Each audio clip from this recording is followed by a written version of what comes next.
There are many operators in Arknights, each with a well-built story, and even those without are slowly getting more and more lore built underneath them. Though a lot of it can get quite dark with dead parents, a constant fight against Aripathy, and these guys.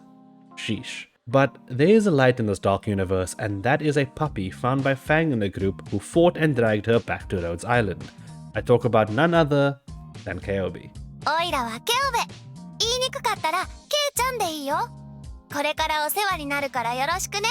This little doggo came as a huge surprise to my roster. Initially, I didn't like her because her design was kinda, well, brown, and she was a caster which I already had the best of, so why even worry about her? But once you look into Ceobe, there is so much to her that is adorable and very interesting. Firstly, Ceobe gave us an entire event, the best event in the game, mind you, because she decided to eat some very odd looking mushrooms. This doggo will eat anything.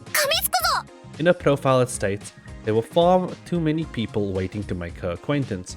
Of course, her priority was not so much becoming acquainted with people, but rather becoming acquainted with food. 帰ってきたらごちそうあるかな。 Ceobe's journey started with her name engraved in an axe. She wanted to find the meaning to it and so began her life of wandering, becoming one with nature and leaving civilization. It was then that she contracted Aripathy. Being on her own, these black crystals forming on her scared her until she found out how much stronger they made her weapons. This curious little doggo now resorted to violence to find and obtain more weapons to use her arts on. It even states that, though she tried to suppress these impulses and use peaceful methods to obtain weapons, the outcome would often differ greatly from her expectations. Sometimes she would rescue others, sometimes she would injure them. This doggo wanted more chew toys and nothing was gonna stop her.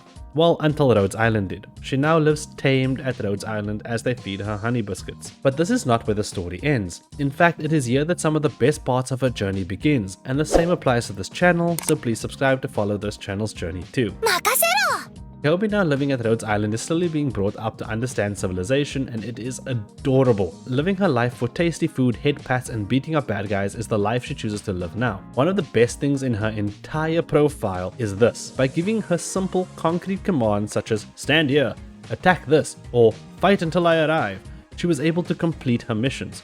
As a result, Ceobe was able to save some brain cells, and the doctor entered the ranks of the few people who Ceobe could completely set her weapons around. Now I know you guys are laughing at this, but I got called out on this myself. Because I'm stupid. ドクターの頭があれば、おいらも楽勝だよ。やっぱりドクターは一番だね。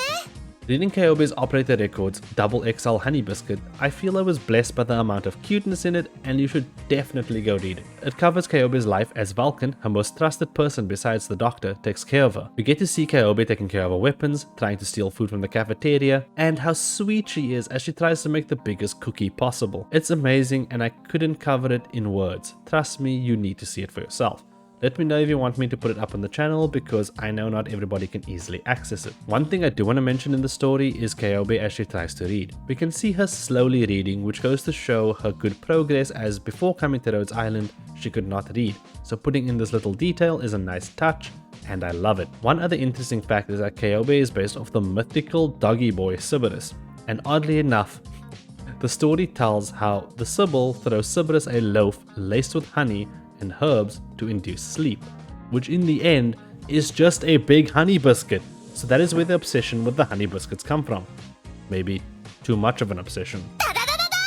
There are a ton of amazing things about her and I want you to explore it and check it out for yourself as well. I will leave a link to her page below so you can go through the profile and her voice lines, and let me know if you find anything you really love about her in the comments below. And if you are curious about what happens to her in the event, Qiaser did make a video covering it, explaining how she dies in one of the endings. Definitely an interesting video, go check it out, see what happens to her. I'll leave that down below. I'd like to give a special thanks to all my supporters and to Naise for this amazing art of Momoka. I appreciate you all and it means a lot to me. I will see you all next time. Goodbye and good night. もう満タイ。